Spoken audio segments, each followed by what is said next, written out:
Hello, Yao. Hi, June. I thank you for taking your precious time to do the interview. Oh, I'm glad to be here. You finally got me. I've been running for a while. You're a good chaser. So, who's Tom and Jerry? You Oh, let's not say. okay? So, well, thank you so much for being here. Before we begin, you have Mm, seen many of my interviews. I hope. I would like to do yes, some icebreakers if that's okay with you.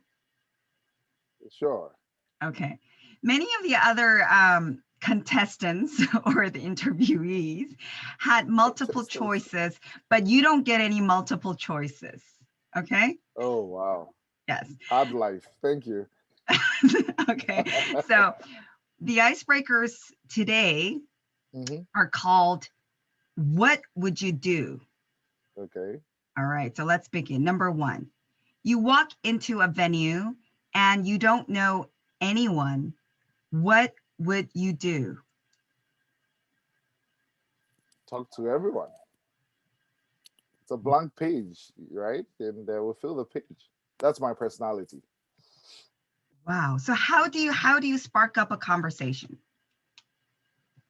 Oh, everybody, there are basic things everybody likes to say about themselves. Everybody likes to tell their story in one way or the other. And I don't know if you ever read the book thing, How to Win Friends and Influence People. The nicest sounding thing to anybody is their name. So you ask, "What's your name?" And that's where the conversation starts. So you tell me your name is Yao, and then I go like, "Oh, Yao, what does that mean?" The next thing I'm asking about your family. What do you do? What do you do for fun? What kind of work do you do? So that's my kind of personality. Yes, if I go and I don't know anyone, I will make friends. Yes. Very good. Number two, Yeah. it's a snowy day. What would you do? Go home. So I've lived in Canada for the last decade. Canada is known for snow, and there are all kinds of winter sports. But I've still not grown accustomed to snow. I grew up in Africa, and I'm a sunshine guy, as you can see from my African shirt. So I'd rather be indoors when it's snowing rather than tobogganing or skiing or any of that stuff. No. Wow. Can you ski? I attempt to ski, and I've done that once. So no.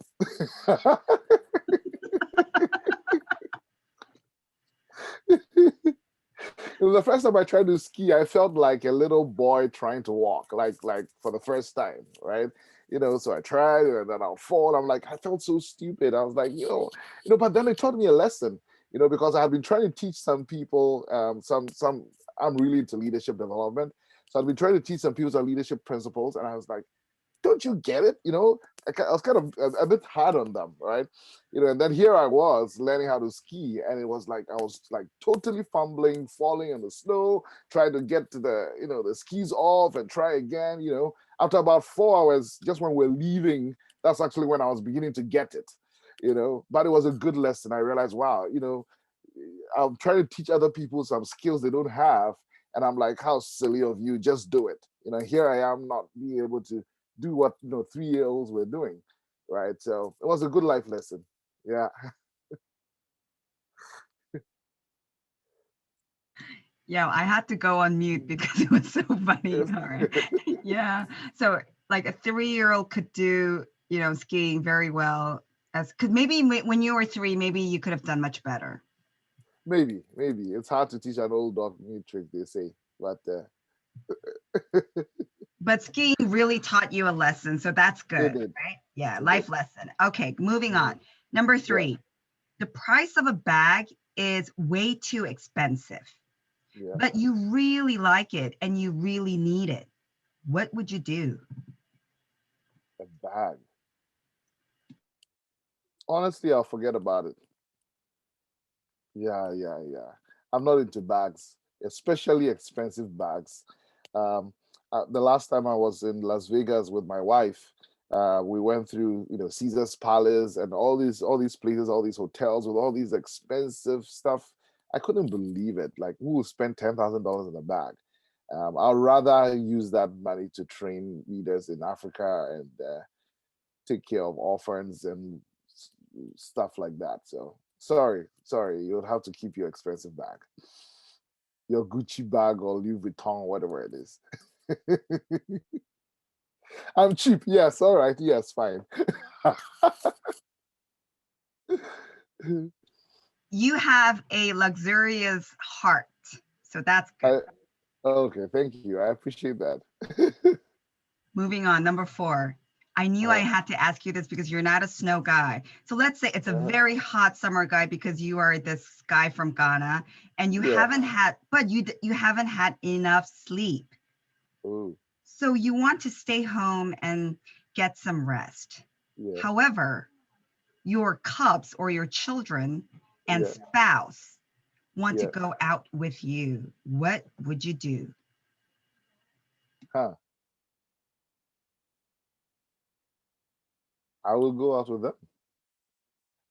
Yeah, I could always catch the sleep later. Or maybe I can sleep on the way. And they know that I sleep while we're watching movies and stuff like that. And they don't get it. They're like, "Why, Daddy, you always sleeping when we're watching movies?" But part of it is that I'm an early riser, an relatively early sleeper. I usually wake up at 4 a.m. every day. So by the time you're watching a movie at 8:30 p.m., if I haven't napped in the afternoon, I'm already sleepy. So yeah, so probably my wife will drive so I can snooze a bit, and then when we get to wherever we're going to, I can be up and awake and you know be the crazy dad that they love. Yes. Wow. I wanted to get a tip from you because, Yeah. sometimes I have this problem. Oh, good, good. We are in the same club then. All right. But you have only 2 children. Yeah, I That's know. your excuse.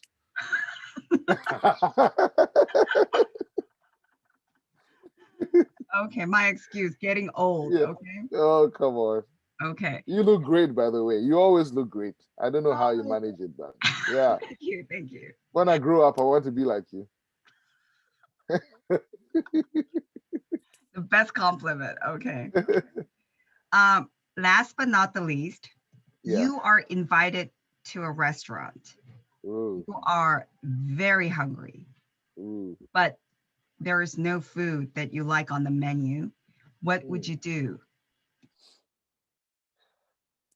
I will talk to the chef and make a few suggestions. Yeah.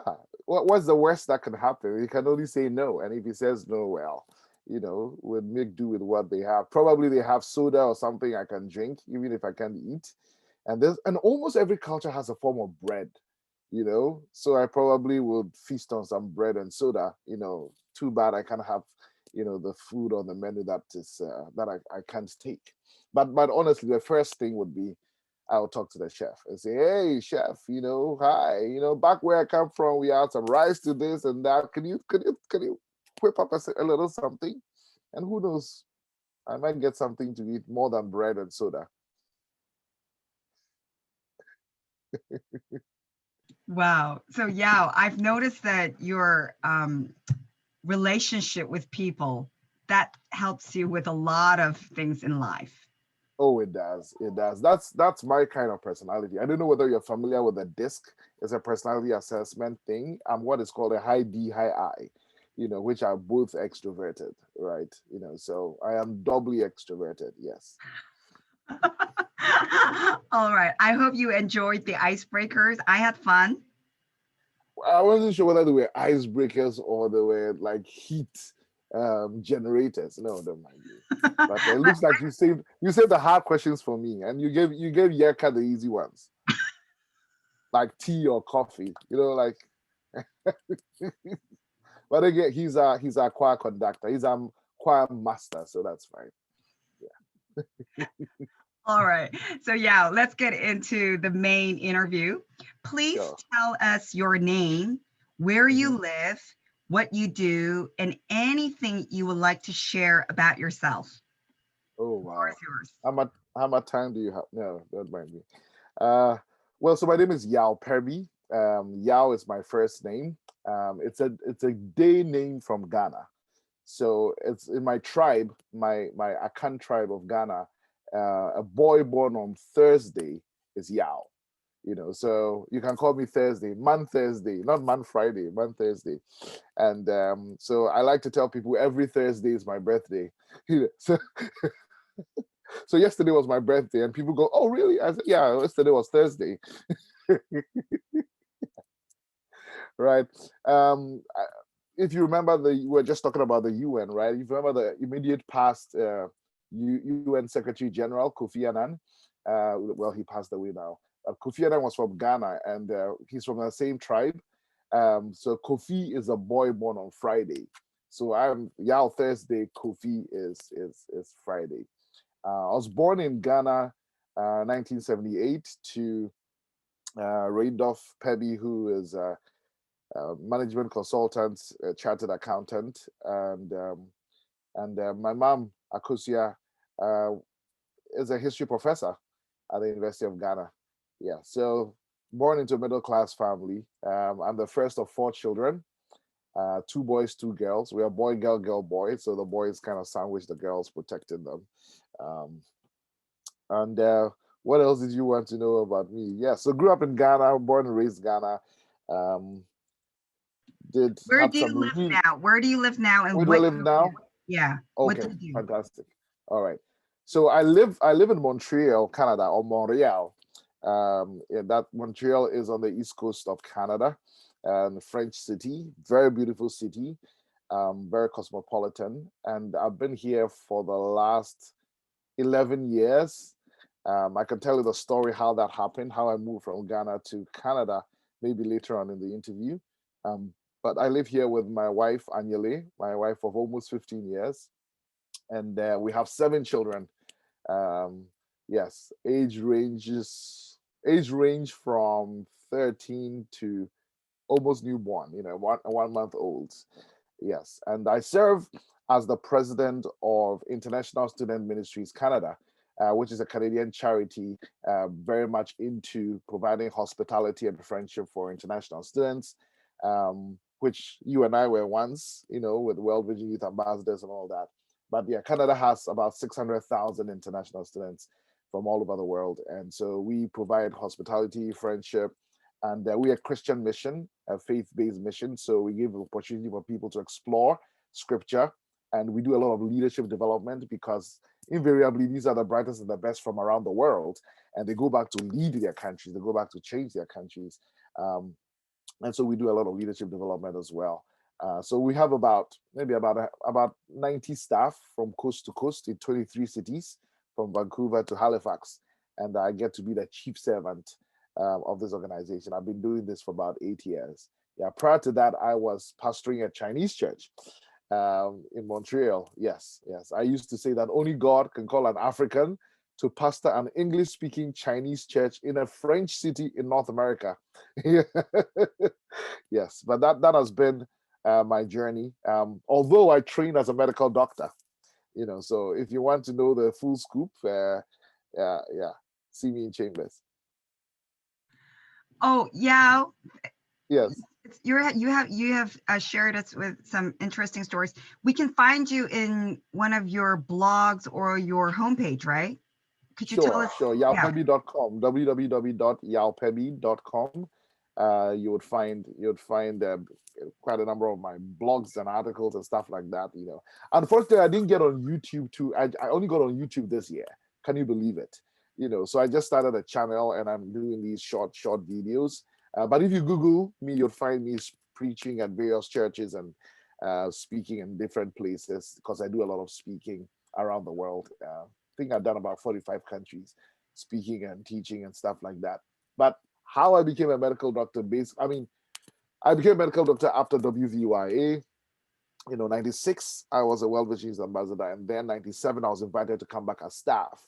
And I remember at that time, there was somebody who said, one of the World Vision staff who was like, why don't, have you thought about staying in the States? and America needs talents like you. And I said, well, Africa needs me more. And that was my mindset, go back to Africa, make it big in Africa. So I went back and studied medicine, 1997 to 2005 when I graduated as a medical doctor.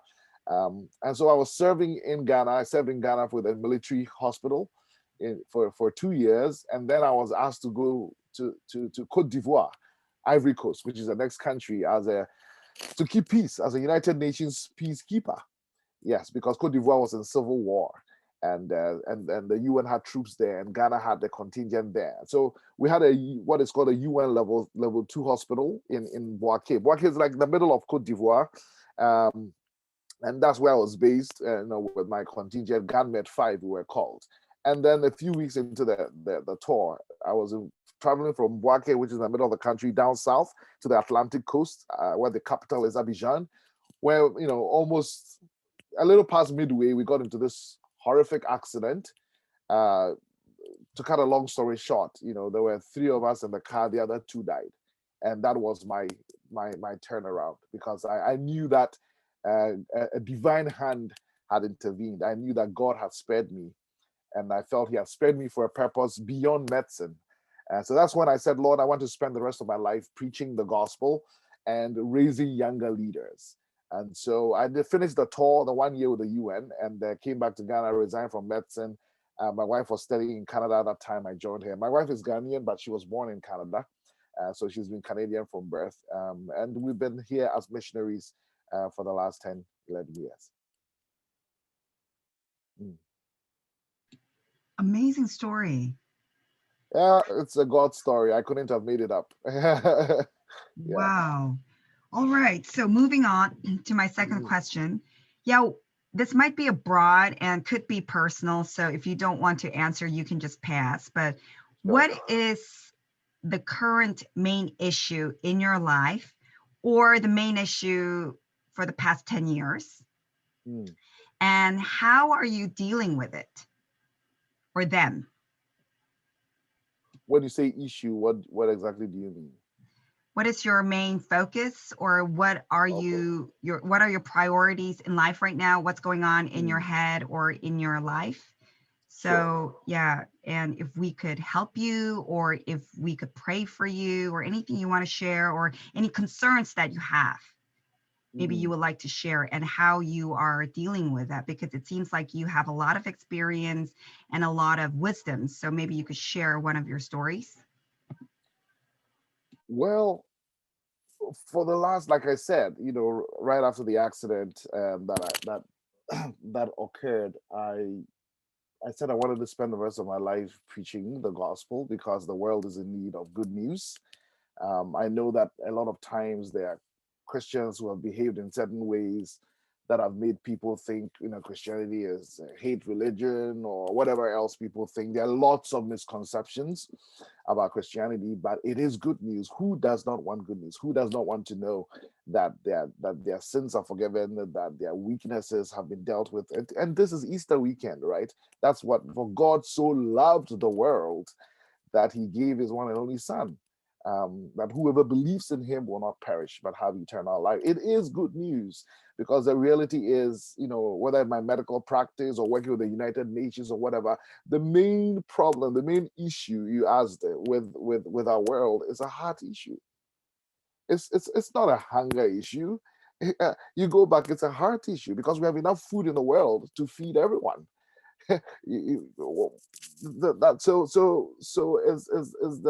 Is the state of the heart. I like to say the heart of the matter is the matter of the heart. And so that's what Jesus came to do. As a medical doctor, and I know you are as well, we see miracles in the sense that we're able to do open heart surgeries. These days we can even do surgeries without opening the heart, and all of that. And so there are all these medical miracles, but one thing we cannot do is actually change a life, which is a spiritual thing, which is something that God does by his spirit. And so if you'd ask me what's wrong with our world, it's people. And what's wrong with people is the heart. So that's what I've dedicated myself to the last decade or so. It's funny, but in my medical school class, when we're leaving medical school, we had, I don't know whether you guys do it too. You have some sort of a slam book, with the pictures and quotes and all of that. And there are all these awards like the best dressed gentleman, whatever, and my guess what I was voted for? The guy most likely to leave the medical profession. Yes. So I like to call my class, I say they were a school of prophets, and basically it's because they had seen me in medical school evolve from wanting to treat the body, to wanting to treat what's beyond the body, the soul, the mind, the heart, So even while I was still in medical school, and 2003, I founded a group called the HUD Group. That stands for the Human Development Group, because I really wanted to see people inspired and empowered to discover their God-given purpose, their God-given identity, and reach their full potential. So right, sometimes it was funny. While everybody was going to class, I would be coming from town, coming from a trip, having gone to speak at some places or train younger leaders, things like that. So yes, I like to say, when people ask, are you still a doctor? I say yes. Once a doctor, always a doctor. It's just that now I'm working on the software, not the hardware. So yes, back to the same thing. What's my main issue the last few years is the software that runs people, is the heart. And when we get that right, because a lot of things that people are trying to fix things on the outside, but if we don't get fixed from the inside, the outside doesn't get fixed. So and that's what I've been involved in, and particularly doing this for leaders, because everything rises and falls on leadership, like my mentor John Maxwell likes to say. So if we get it right for leaders, then the leaders affect everybody else that they lead, right? So instead of trying to get all these followers, all these people having a transformation in their lives, my philosophy is, if we're able to get leaders transformed, then they will transform, their homes that they lead, or the companies that they lead, or the nations that they lead, or the churches that they lead. So my focus tends to be on leaders and leadership development, but all the same, it's working on the software. Mm. Wow, you're doing such an amazing job. Well, I mean, if the Lord spared your life, you do the same, and you already do an amazing job. But yes, there's something that happens to you when you have a near-death experience. You literally get born again. You literally you get a new lease on life, and you can't live the same way. I mean, I was already doing some of this before the accident, but it was like it was all put on steroids. After the accident. Yes, so that's what I spend my life doing, and even in my home. And of course, I must start with the home as well. I told you I pastored a Chinese church. The Chinese have a saying that before you change the world, look at your own home 3 times. So part of what we're trying to do is to start with our home. We have a home, a vision statement and a mission statement for our home. And our home vision statement is to be an incubator, that our home will be an incubator for hatching godly, effectual leaders for the mission of God. So even at home, we are looking at building and shaping leaders. And even a 3-year-old can tell you this vision statement, that our home is an incubator. So I really do believe in the transformation of the heart, of the soul, and then everything else around us transforms. And I really do believe we're starting with leaders, because everything rises and falls on leadership. Totally agree with you. Wow. Yeah, but really, the school of prophet, like they all prophesied to you. That's great to know. And did you just say heart of matter, matter of heart, right? Yes, the heart of the matter is the matter of the heart. Wow. Yes. And you can't change your life, right? No one can change one's life. Mm. Yes, it Mm, has to that, take something, yeah, beyond us. And the other thing is this: it takes deeply transformed people to deeply transform society. But we have all these people, and I know because I work with the UN. I've been a practice medicine. I've worked in the church. I work with not for profits. I work with a lot of C-level executives, and because I do some executive coaching as well, I have a company that does that. And I can tell you that there are a lot of people who are trying to change the world, without being changed first. It doesn't happen. It's not authentic. First of all, it's not authentic leadership. Secondly, it doesn't work. You know, and thirdly, we'll be exposed for it. Right? It takes deeply transformed people to deeply transform society, and I pray that we'll catch this.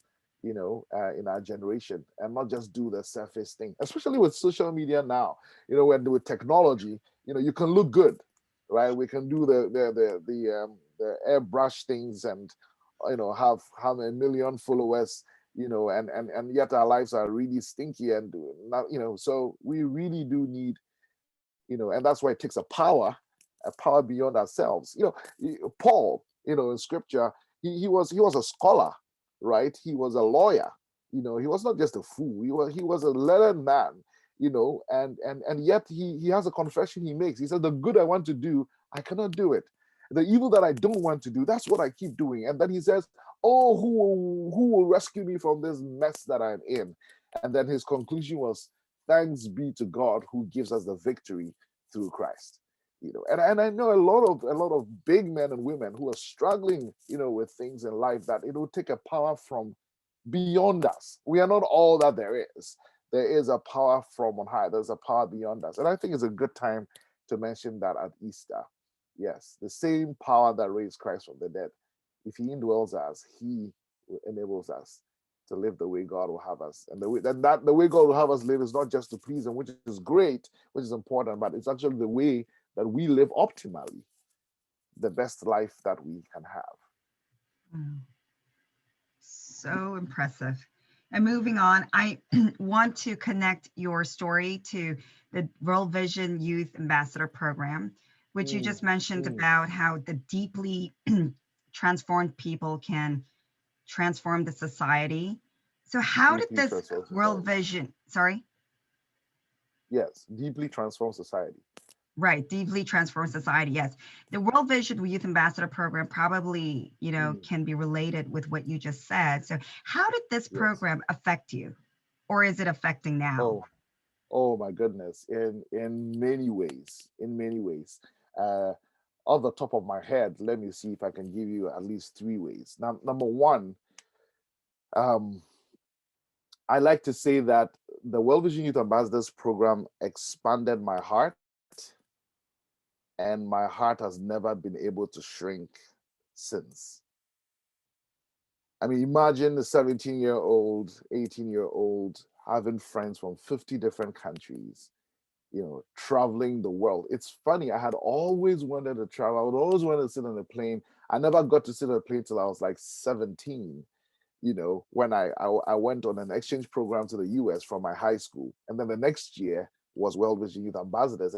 And I think about it in Taiwan, and then we went to the States, did New York, did Washington, D.C., did Los Angeles, went down to Mexico City, came back up to Seattle, and then came to Canada. I mean, what an amazing experience. And having all these friends as a teenager from around the world, I still remember Duda from Bosnia, she was my little girlfriend in terms of, I just cute lady playing the piano who took solace in the piano, in the midst of the war in Bosnia Herzegovina, and so my heart expanded and has never shrunk since then. And so I'm not surprised, how much of a global citizen that I am today.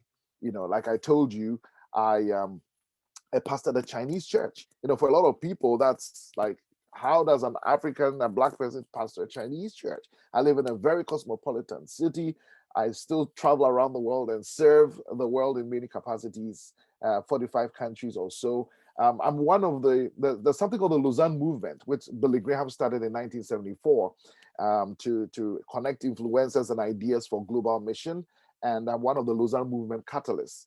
And so again, I work globally, I'm the president of what? An international students ministry. We host students from all around the world. Like even in our home here, we've had students from India, students from Bangladesh, from China, I mean, name it. So I think the seeds were sown then. in the WVYA program, this being a citizen of the world, and being having this huge heart, for the nations. Another way it deeply transformed me was the beginning of the shape, was that it began to fine tune my leadership, you know, um, and so the need to see leadership transform the world, I think some of the seeds were sown then. The other way is, oh my goodness, just in the work that I do, there's a necessity to raise funds, because that's the thing. You need provision for vision, right?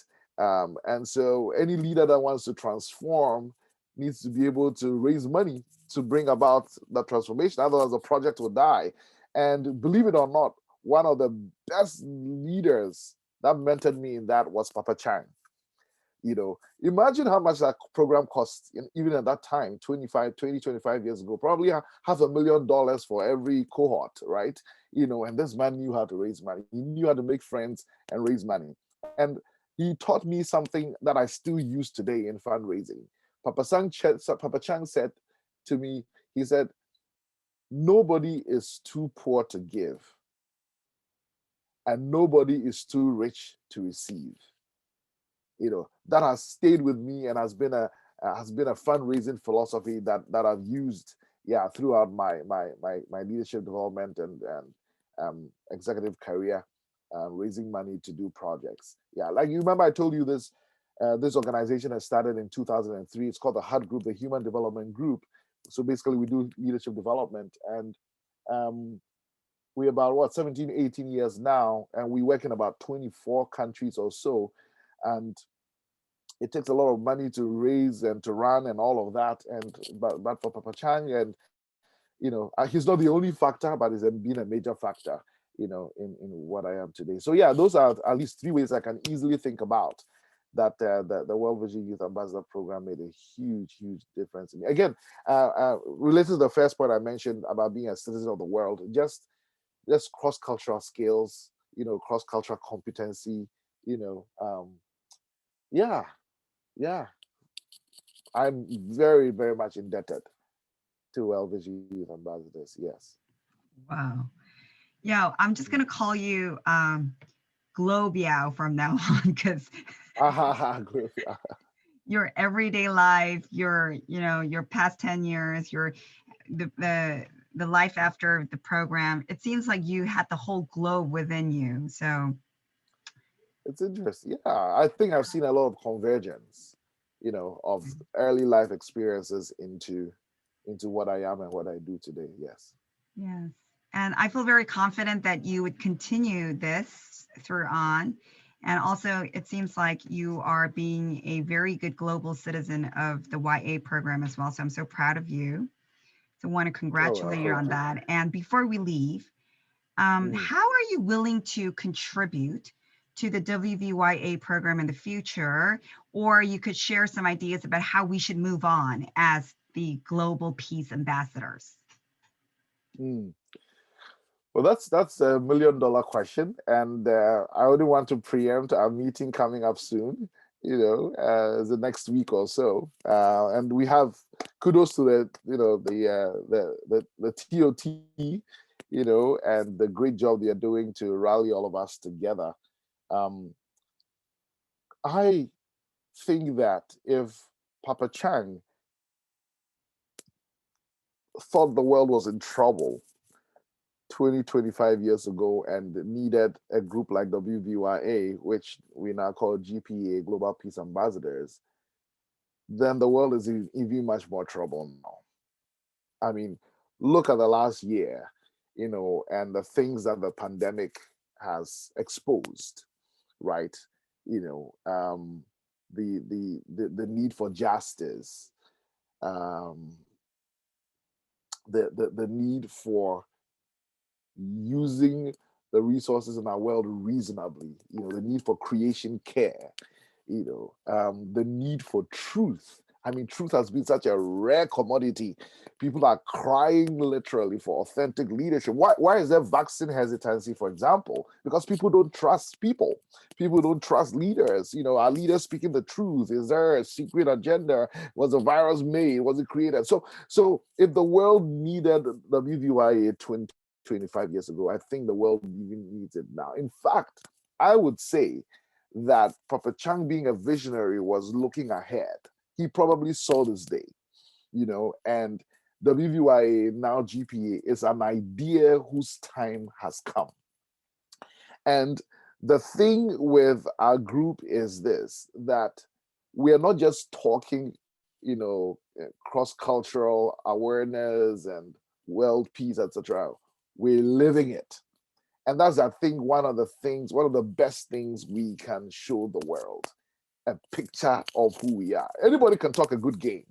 All right, look at this call right now. I'm in Canada, you are in Korea, you're Korean, I'm Ghanaian. We're having this conversation, we can show the world, not just tell the world, we can show the world. And so that's why, and it's not because there are no conflicts. We do have conflicts among us.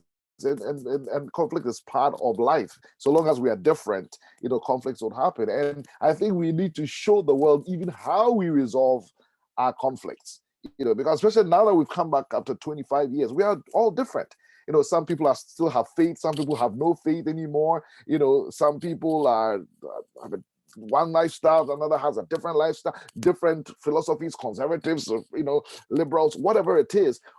We've got to show the world how we can live, in spite of our differences, and even how we can leverage, those differences. So I think that's the most powerful thing we can give the world, beyond the rhetoric, the incarnational nature of WVA, that we live it.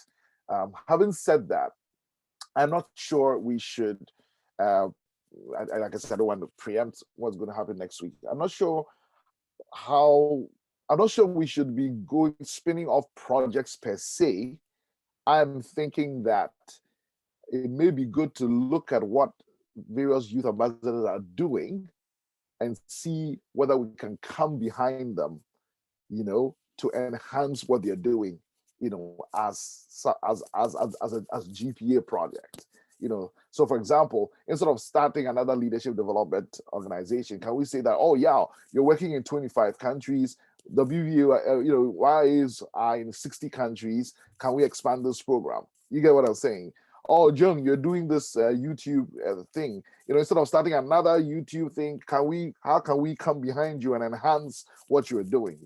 So once we have determined what our objectives are in line with our large vision, let's come behind certain specific projects that people are doing. I think that may be a better, because again, we're all busy doing what we believe God has called us to do, right? And so you don't want a case where, oh, now we are divided. I'm trying to do this. I don't want the BBY to become, oh, another thing on the list. But that is already part, because at this stage of our lives, we are in a stage where, if you've read Clinton's leadership emergence theory, we're in a stage in life where we're getting towards what is called convergence. So everything, connecting the dots, right? So you don't want to be spinning off new things, but actually consolidating. Maybe the last thing I would say is the next generation. We need to think about, how do we get our children to experience what we've experienced? All right. How do we get the next generation? Because it will be a sad if it ends with us. All right. So how do we get, even starting online, can we get our children to interact online? And can we create the similar experience for them, and not just our own biological children, but others, the next generation? I know it's a pretty tough thing to fly people and all of that, but we can think of some creative ways, to let this program continue in a sense for the next generation. Yeah. So those are a few things that come off the top of my head. Yeah. Wow. Yeah. Like, I relate to you totally with everything what you said. So maybe we can bring up this as one of the suggestions on April 10th. And I hope many people can Sure. contribute more. Yes. And Absolutely. I totally relate with the second generation, the kids. So maybe we can start up something creative soon, very soon. Maybe start small, by maybe Yeah, your start 30 small, year start online. right, your 30-year-old could give us the, the incubator motive to us, right? See, I already have 7 children to contribute to Right, right. see. Maybe we could start with your family, your 7, or we could, I don't know, maybe we could just sing together as children, like love in Mm, any language, teach them what love is, and to yeah, just yeah, to see that's it. faces, just to see different faces Yeah, could yeah, really change. Yeah. So maybe, yeah, absolutely. you and I could just start up, make a date, and we could ask people to Yeah. sign up if they come, if they could join on that sort of specific time. So let's Hmm. say maybe at the end of April. I'll have to check my calendar, but it's a good idea. Yeah, Yes, like let's let's talk later. right. 30 minutes, 1 hour, we Yeah. could just introduce ourselves in our own language. Yes. Yeah. Certainly. That's a big Certainly. step. That's a big step. I think it would be a pity that our children don't even know each other. Even That's even right. even if they did not do anything together, as in a project or part of a training program like we had, at least they should know each other. That's So right. That's right. we do need to think about the next generation. So Okay. So this is our time now, GPA. So chip in and let's keep moving. And thank you once again for your time. I think it's a pleasure. It's been fun. Yeah. it's time for you to sleep. Yes. Okay. So that I can wake up at 4. Yeah. Yeah, I hope to see you soon again, online, offline. Same here. All Same here. right. Same here. I Thank know you say so much. Bye bye.